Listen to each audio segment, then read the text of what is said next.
July 1947. Roswell, New Mexico.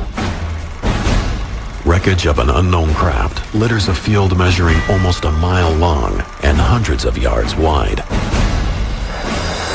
The U.S. Army sends trucks filled with soldiers to the location. Their mission, to secure and retrieve everything from the crash site. The military initially calls the craft a flying disc in a press release.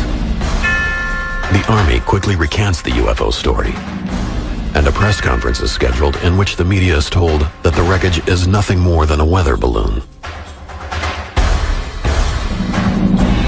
But according to many UFO researchers, at the same time that the press is distracted with supposedly fake debris, the actual Roswell wreckage and possibly other retrieved items are taken under military control. They are surreptitiously flown almost 1,500 miles away to a military base in Dayton, Ohio, named Wright Field. According to UFO legend, its precise destination is a hangar on the base, Hangar 18. We know that stuff got shipped to Wright because of the testimony of the people who were involved in the shipments on both ends. A declassified FBI document dated July 8, 1947, the same week as the Roswell crash, also provides ties to Wright Field. The object found resembles a high-altitude weather balloon with a radar reflector. But that telephonic conversation between their office and Wright Field had not borne out this belief. Disc and balloon being transported to Wright Field by special plane for examination. Soon after the Roswell debris arrives, the class of 1947 from the military's elite airman training facility, the prestigious Air War College, is flown to Wright Field to investigate. One of the officers on scene is a battle-tested hero of World War II, a fighter pilot whose reputation earns him the nickname Black Mac. But nothing would prepare Marion Magruder and his classmates for what they would witness at Wright Field. It would change their lives forever. He saw metal that was very pliable, that you could wrinkle up in your hands, and then it would go right back into shape, and it was very light, and yet you couldn't tear it apart. He saw parts of wreckage of what were extraterrestrial craft. He saw bodies, and he also saw a living being. He said that it was childlike, very thin with an oversized head and long arms with 4 digits.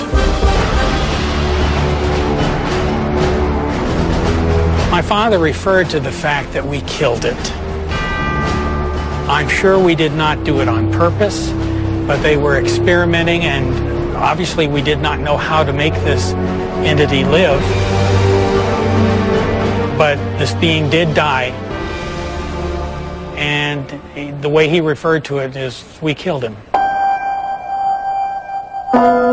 According to his son Mark, Lieutenant Colonel Magruder and his classmates are sworn to secrecy under threat of court-martial.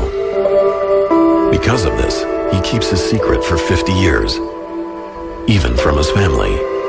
But in 1997, his health fading, Black Mac begins to open up to those closest to him. I said, Dad, are you finally going to tell us what you know so that we will know? And at the time, he said it was an awesome secret to carry all of his life, to know that there were more than us on this earth, and to not be able to tell anybody.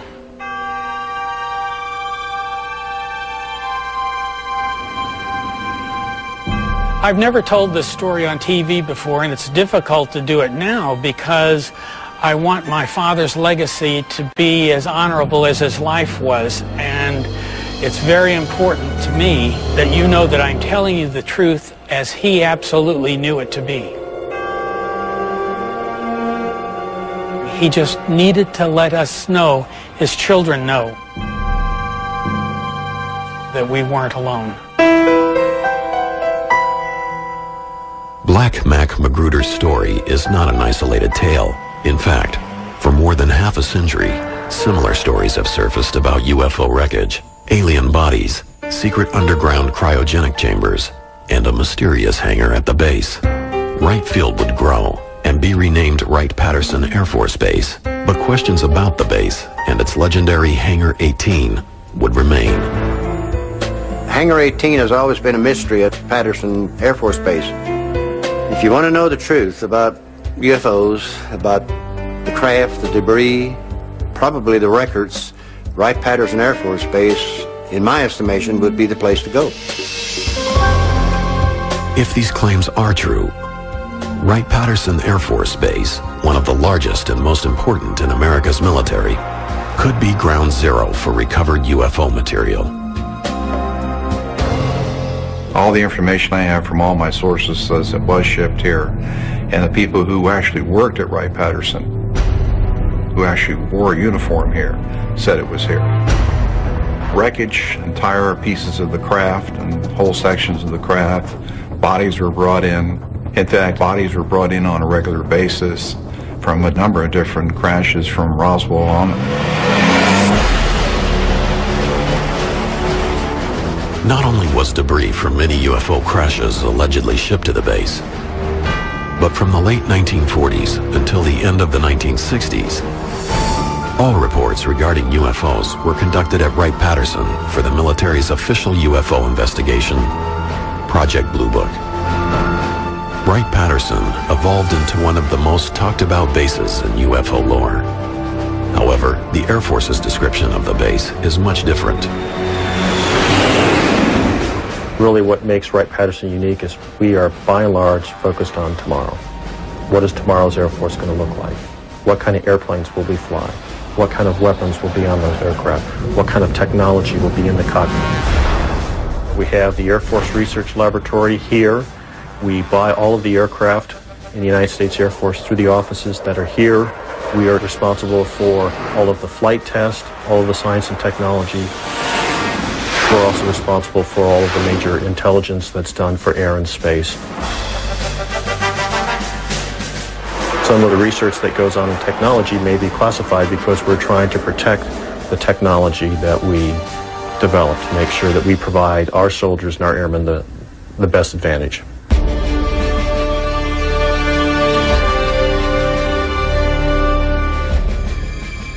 Until the early 1990s, much of this scientifically advanced work was done by the Foreign Technology Division, or FTD, which many researchers believe is the key to understanding Wright-Patterson's role in UFO history.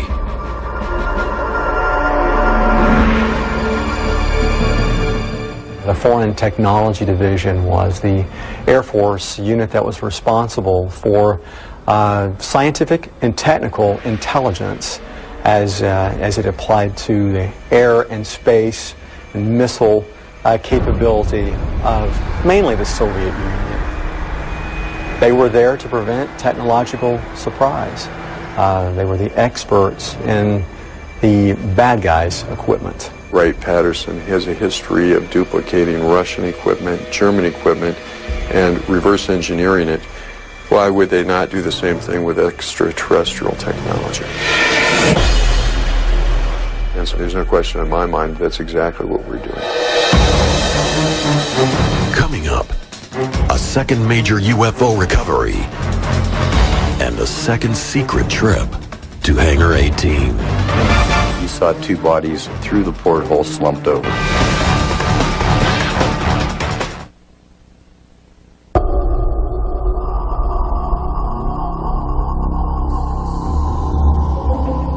March 25th, 1948, Aztec, New Mexico. What starts as a normal day for local oil workers turns into an encounter with the unknown. As they approach the western edge of the mesa, a large silver object grabs their attention. When the oil workers got to the mesa, there was a disc approximately 100 feet in diameter. Because the ship is found intact, it appears to be a landing as opposed to a crash. The witnesses I talked to, both Ken Farley and Doug Nolan, young men at the time would not enter the craft. Bill Ferguson, the foreman, more senior gentleman, was yelling at the workers to get away from it. Except for a shattered porthole, there isn't any immediate sign of damage. Doug Nolan reported to me he saw two bodies through the porthole slumped over. Within hours, trucks arrive, supposedly from Camp Hale, Colorado. It appears the U.S. government has another UFO incident to contend with. Having learned from their mistakes at Roswell, the Army quickly takes control of the situation. Roswell 9 months earlier had been sort of botched by putting it on the front page of many newspapers around the country.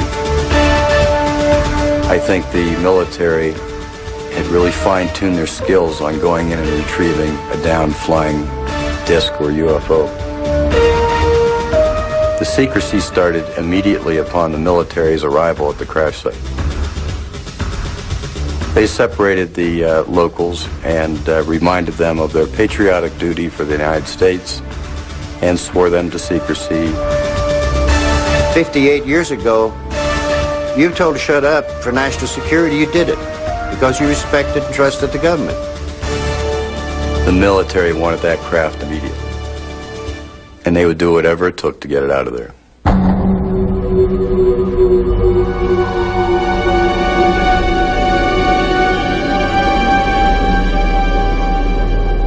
According to the eyewitnesses, the Army recovers between 14 and 16 badly burned alien bodies from the craft. The recovery team reportedly brings both the ship and the alien corpses to a local safe house, away from the media. Take it to the nearest military base where you can control access to it. And then you arrange to ship it to an appropriate place, depending on what you want done. But again, Wright-Patterson would be the eventual repository. Because of the number of alien bodies at Aztec, it is considered one of the most significant UFO retrievals to date. But UFO researchers say there are many other cases tied to Wright Field. October 1947, Paradise Valley, Arizona. May 1953, Kingman, Arizona. June 1953, Laredo, Texas. And December 5th, 1965, Kecksburg, Pennsylvania, are only a few of the alleged flying saucer recoveries in the U.S. alone. No matter where a UFO lands, it seems all roads lead back to Wright-Patterson and Hangar 18. The Wright-Pat was kind of a graveyard for some of these things, and probably put them in a holding pattern until technology got to where they could look at them better. But despite countless books and the public interest in UFOs, there was no official confirmation about alien aircraft at Hangar 18. Eventually, attention shifted away from Wright-Patterson.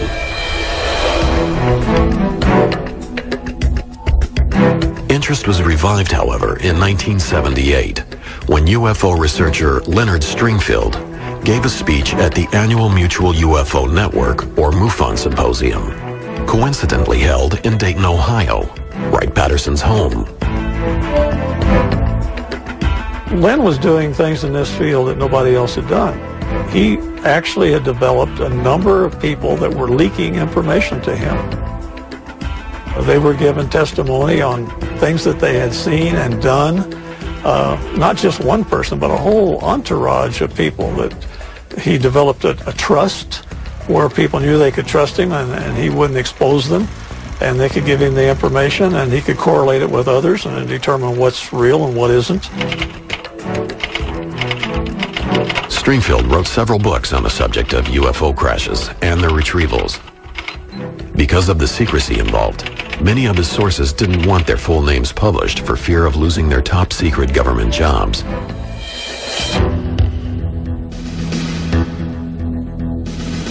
Among the stories of wreckage being stored at Hangar 18 at Wright-Patterson was a tale about a Navy pilot identified only as PJ, who, along with several others, accidentally entered a restricted hangar. For a brief 30 seconds, a disc-shaped object of metallic color, 15 feet wide and 8 feet deep, was seen. I cannot confirm anything other than it was there.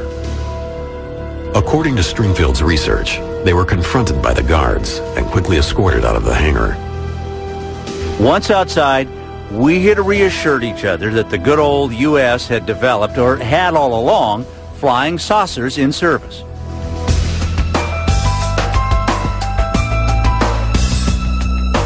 As these stories started surfacing, other witnesses came forward. UFO researcher and Aberdeen, Washington police detective James Clarkson located June Crane, a former employee of Wright-Patterson from the Roswell era. She agreed to sit down with him for an audio interview in 1997, and Clarkson has consented to allow the History Channel to air this interview for the first time on television. Crane's story dates back to the early 1950s. According to the documents she supplied to Clarkson, she was a clerk typist with access to top-secret information. One afternoon, a lieutenant surprised her with a piece of unusual metal. He threw it on my desk, and he says, "June, you're a good wrecker. Tear that thing apart. Break that up." And I took it, and I bent it, and I twisted it, and I laid it back down, and it got right back to the same shape. So it's fairly thick, but it doesn't weigh anything. But it had no weight at all. It was like a feather. I said, "Well, what is it?" And he says, "Piece of a spaceship." He said, "I just come back from New Mexico, and I brought it with me."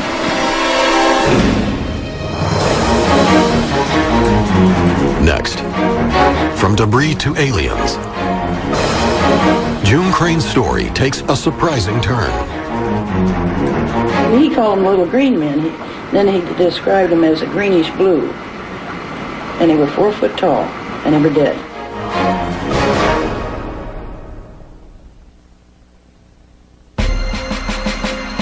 It is the early 1950s. Wright-Patterson Air Force Base is at the center of America's high-tech war effort and the Air Force's most sophisticated technology. It is also home to the government's crash retrieval program, which these declassified documents describe as designed to capture for study non-U.S. space objects or objects of unknown origin. It was codenamed Project Moondust. Items retrieved by Moondust were then shipped to the Foreign Technology Division at Wright-Patterson. Project Moondust had to do really with us collecting space junk, things that would be falling out of the sky when a Soviet satellite fell, when a piece of a Soviet missile or a space launch vehicle landed in an area that we could get to. It was important to glean as much of this equipment as possible so that we could study its technical makeup, its structure, and the components and so forth. It was not uncommon for examples of foreign air, space, and missile technology to be brought back here to Wright-Patterson, even fragments of them, if that's all that could be located. The situation is the same. Here's an unknown aerial vehicle coming down. Let's keep people away from it. Let's grab the wreckage ourselves, and let's lie about it so nobody knows what we've done. Standard practice. And it doesn't matter whether you're talking about airplanes or saucers. One Wright-Patterson employee who may have had access to information about these recoveries was clerk typist June Crane. According to Crane, her top secret clearance allowed her to witness high-level base information, including, she claims, classified files on UFO crash retrievals. In 1997, Crane told UFO researcher James Clarkson her story of downed alien aircraft. For the first time on television, the History Channel is airing that interview. There was 3 times that I'm aware of I won't vouch for the fourth one because I wouldn't. Are these three crashes that you heard about while you worked at Wright-Patterson? Well, one was the Roswell, and then there was two other ones. So as of 1952, they knew about three crashes of vehicles that were probably extraterrestrial. Right. And then the one where they brought the two men into Wright-Patterson Air Force Base and put them in the icebox. I didn't see it because nobody was allowed to see it. Okay, when two little men... He called them little green men. Then he described them as a greenish blue. And they were 4 foot tall, and they were dead. And we're talking about non-humans. The non-humans, right. According to Clarkson, Crane had kept her silence for 45 years. At the time, she had been forced to sign a confidentiality agreement and was liable for a $10,000 fine. But by 1997, Crane changed her mind. In an email from Clarkson to UFO Files, he explains June had told him, "I'm 72 years old. What are they going to do, shoot me or put me in prison? I think I can handle either one." June passed away in 1998, but her testimony would appear to provide witness to alien bodies at Wright-Patterson. According to many in the UFO field, she is not alone. I have talked to a number of people and interviewed a smaller number at some depth who have said that there were bodies at Wright-Patterson Air Force Base and bodies recovered from Roswell. And remember, Wright-Patterson did have the capability of providing low-temperature storage for biological specimens. They had an anthropoid laboratory there, apes and monkeys and stuff like that. That's a great cover for aliens as well. Additional stories of aliens at Wright-Patterson can be found in the papers of Leonard Stringfield, the ufologist who specialized in crash retrieval. Most of Stringfield's eyewitnesses preferred to remain anonymous or simply go by their initials. One of them, an unnamed former naval intelligence officer, claims to have been present when alien bodies arrived in 1953. I saw the bodies at Wright-Patterson. I was in the right place at the right time when the crates arrived at night by DC-7. Stringfield also interviewed an anonymous Army officer who claimed to have witnessed another group of 4 alien bodies being brought to Wright-Patterson in 1957.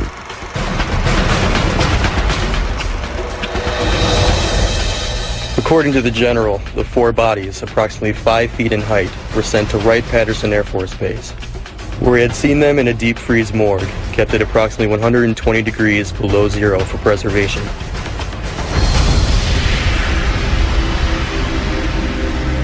Despite Stringfield's passion for the subject, many ufologists were frustrated by his unwillingness to reveal his sources' identities for additional confirmation. The UFO community was very interested, of course. Any hint of a crash always gets everybody's attention. But the fact that he wouldn't give his sources was really upsetting to a lot of the people because they wanted to run off and check for themselves. And rightly so, why not? I've tried to tell people he should be given credit for speaking out, for collecting. But let's not take anything he said as gospel because we need verification and validation. And very rarely did Len have that. But not all of the witnesses requested to remain anonymous. Respected UFO investigator Ted Phillips told Stringfield he'd been given access to several top-secret photos that showed details of some of the alien bodies supposedly stored at Wright-Patterson. The hand had long, thin appendages, fingers, I suppose. And there was a sort of membrane between the fingers. I'd not seen anything like that before. And for some reason mentioned it to Len. He became excited because he had seen the same thing. I don't know what the origin of the photos might be, but I do trust the source. Regardless of the various witnesses Stringfield interviewed, the descriptions of the actual aliens that were maintained in Hangar 18 were all similar. The general testimony about bodies is quite consistent. Little guys, big heads, relatively long arms, upper arm longer than the lower arm, which is the reverse for us. 4 long, skinny fingers, would have made a good violinist, as one witness said. Slit for a mouth, no visible teeth, not really a nose, but 2 little holes, holes for the ears, big eyes for body size, short guys, little gray men if you want, not green, gray. I have heard that there were live aliens kept alive for a certain period of time, maybe years after Roswell, let's say. Now, they would certainly have done all kinds of testing on them. If you hit a body of an occupant of a crash flying disc, you would definitely autopsy it and try to figure out how its physiology was different than that of humans, how its DNA was different than that of humans. In some pretty advanced investigations, I'm sure. Now, if this was coupled with analysis of test results from live aliens, then you'd really have a very exciting biological study project. Is there evidence of a secret underground vault that holds these alien bodies? The biggest kept secret was the huge cryogenics networks that were required to support and preserve these bodies.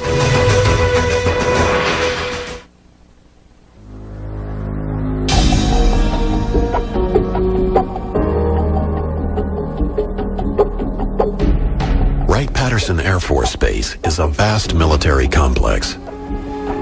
Officially, it employs 22,000 men and women and is the home of the 88th Air Base Wing, the National Air and Space Intelligence Center, and the Air Force Materiel Command. But since the alleged UFO crash at Roswell, New Mexico in 1947, there have been rumors linking the base to the storage and study of UFO crash remnants, and even alien bodies. The military says none of this is true, but those who've studied it say Wright-Patterson is large enough and secure enough to hold a multitude of secrets.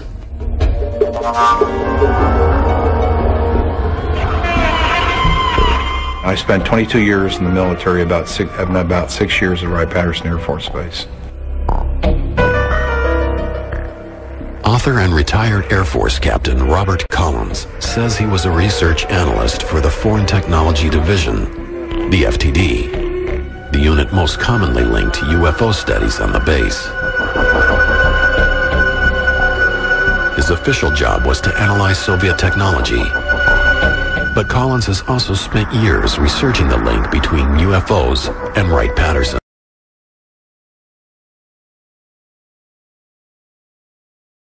Collins determines the mystery of Hangar 18 may lie in a vast underground infrastructure hidden from the thousands of eyes that frequent the base. The reason you don't want to use hangars and the reason you want to use underground vaults is because you want to keep things under cryogenic temperatures and you want to keep it cold and you want to keep it secure. Then the underground vaults would be the ideal place to keep it. Now, we do have a lot of evidence that supports the idea that these vaults were there.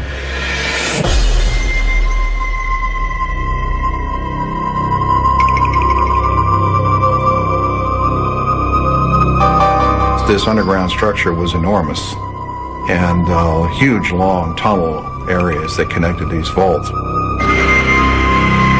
There are about 4 vaults that are about 100 by 100 feet. We found out that these things exist. The question is, what was in them? I'm convinced that the stuff that was recovered from Roswell and other crashes was put in these vaults.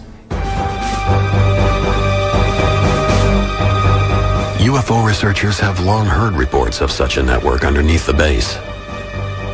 But Collins' work may provide a more specific view of those tunnels, one that helps construct a diagram of what may exist at the base. According to his research, there is a Building 18 complex instead of a Hangar 18.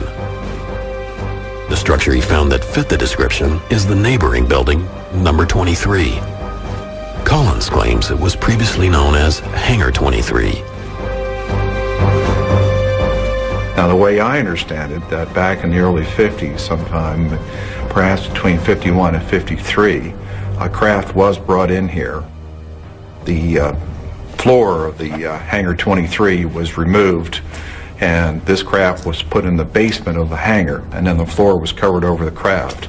And then there was a vault area in Building 18F with a tunnel that was constructed and built over to Hangar 23. While it is possible that Building 23 was the legendary Hangar 18, most researchers have continued to focus on the importance of the underground tunnels. Wright-Patterson Air Force Base is honeycombed with below-ground level facilities. These pits were dug in various configurations and were deep enough to where, if covered over, would have made an ideal remote examination laboratory for somebody trying to examine alien artifacts that had been recovered elsewhere. By interviewing various Air Force personnel who were supposedly granted access to the top-secret underground vault, Collins felt he was able to confirm many of the rumors. The biggest kept secret was the huge cryogenics networks that were required to support and preserve these bodies. And I understand it was quite extensive. There were huge cryogenic storage tubes that these so-called 3'4" or 3'6" aliens were kept in these canisters under cryogenic temperatures. What actually lies beneath Wright-Patterson may be impossible to confirm. The Air Force Base operates under the highest security, keeping access to the base and these vaults secret from almost everyone, even their own. Secrecy goes all the way to the top. It's a question of absolutely the highest level of classification that exists in the United States government as far as I know. A formerly classified memo from mid-July 1947 points to FBI Director J. Edgar Hoover showing immense interest in a retrieved craft and his frustration about being kept out of the loop. We must insist on full access to disc recovered. The Army grabbed it and would not let us have it for cursory examination. The memo was written just days after the Roswell, New Mexico wreckage was taken to Wright Field.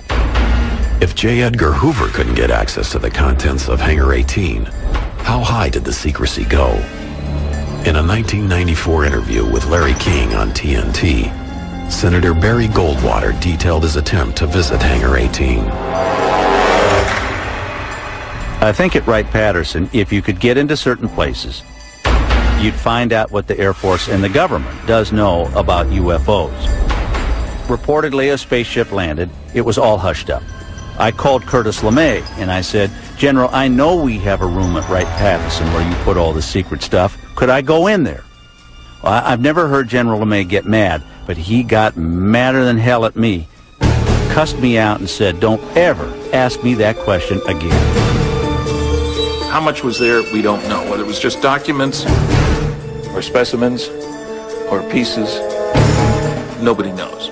But the story dates back to Goldwater, and I think there's almost no question that it's a very true story. Next, unexplained lights over Wright-Patterson have Dayton on alert. Are they proof that there are UFOs on the base? Two policemen chased it. They felt it was heading for Wright-Patterson Air Force Base.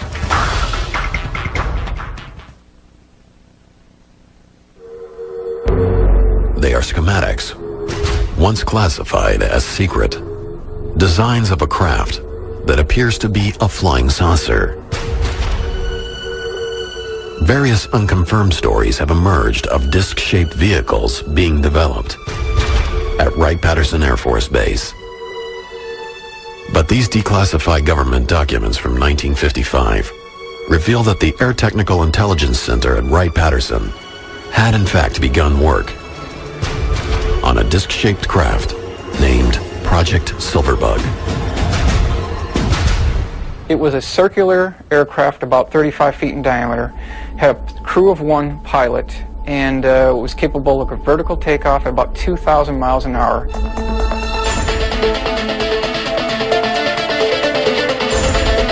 There are witnesses who swear it eventually flew, but most accounts state that Silverbug probably remained on the drawing board.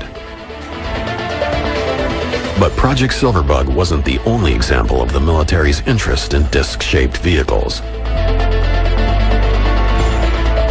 11 years later, a former pilot who was walking through the hangars at Wright-Patterson during a reunion of his squadron, the Flying Tigers, says he accidentally saw a similarly designed aircraft.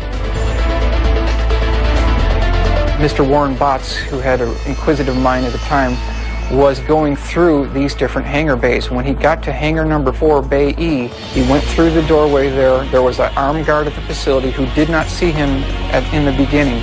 He started approaching the port main landing gear to investigate it, and that's where the guard stopped him, questioned his authority, and told him he was not supposed to be in there. But he did see a very large monster, his words, of an aircraft that was 116 feet in diameter, at least 12 feet off the hangar floor. Although the name of that specific project has never been disclosed, the U.S. military was apparently interested in a craft that could have looked like this. With Wright-Patterson's history of reverse engineering foreign technology, is it possible that some of the military's advances were gained from retrieved UFOs? I think we've made a great deal of effort to learn bits and pieces based on both the recovered wreckage and the instrument data from tracking UFOs. I don't think we've yet learned how to duplicate that technology overall, that is to build something that could fly the way saucers or motherships do. If you're giving Christopher Columbus an unlimited budget in 1493 and a nuclear submarine and say, Chris is your reward, here's this great nuclear submarine and an unlimited budget, I need 2 more of these. Could he have built one? Not a chance. Summer 1980. Mysterious lights fill the night skies above Wright-Patterson Air Force Base. Newspapers and countless eyewitnesses report the aircraft was unlike anything they'd ever seen. The main reports we saw was the object was moving up and down, was brightly lit, it hovered for long periods of time, and some people said it seemed to disappear over Wright-Patterson Air Force Base.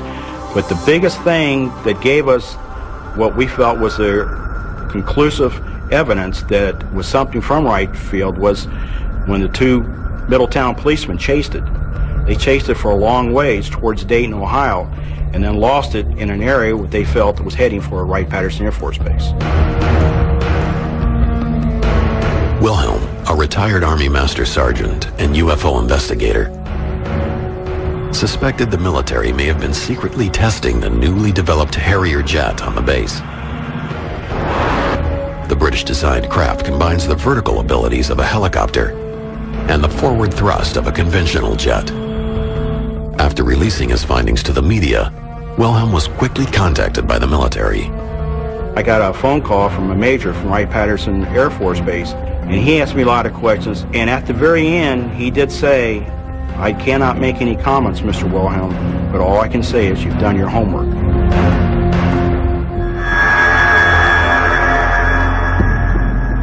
So a lot of things that people think they see that's strange doesn't mean that it's a craft from another world. Most of the time, it's our military developing some of our technology, which we need very badly. And it's the reason why they don't say a whole lot. And I commend them for them, and I back them up 100%. The Harrier incident raises another possibility about activities at Wright-Patterson. Perhaps many of the legends about Hangar 18 are actually a cover-up for top-secret military programs.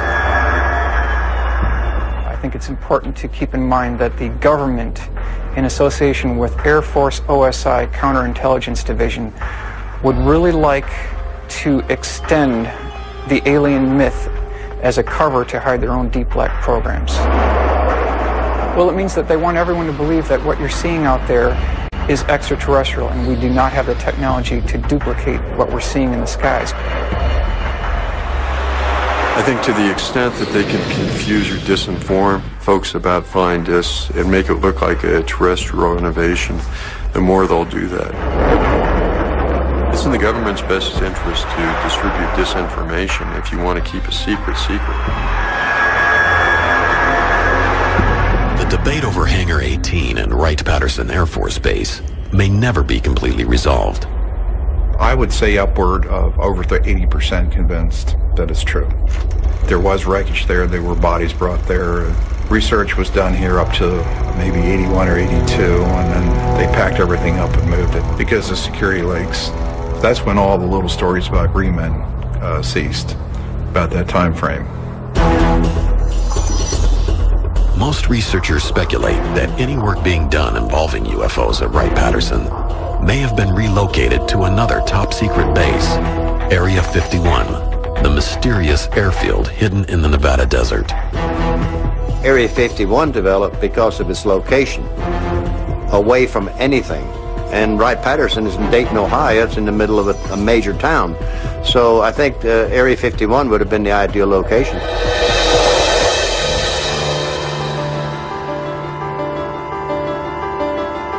Officially, the government won't confirm that any actual UFO wreckage exists at all. Despite the denials, there are government documents that indicate that wreckage from Roswell and other mysterious crashes were shipped to Wright-Patterson for purposes of examining the debris. Government programs existed that show the airbase had an interest in gathering any foreign space vehicles it could locate. And there is testimony that the government wants to keep all of this under wraps, even from some of its most prominent officials. But why? What is the truth behind the legend of Hangar 18? Nobody can conclusively prove without hard evidence that we do have alien bodies. It's all just rumor and speculation. It's so much more romantic to think that we have it is, but again, no concrete physical evidence has appeared after 60 years of this mystery. There really was a Roswell spacecraft, and there really were other UFOs that were recovered by forces loyal to the United States. It's just that the classic Hangar 18 was more of something that you would see in the movies, and it was part of the rumors that circulated the UFO community for well over 35 years. The bottom line is that since we've collected flying discs, we're not going to throw them away. They either exist at Wright-Patterson or they exist in an underground facility somewhere in the U.S. West. Wherever it is, they exist in a warehouse under U.S. control and they haven't been thrown away.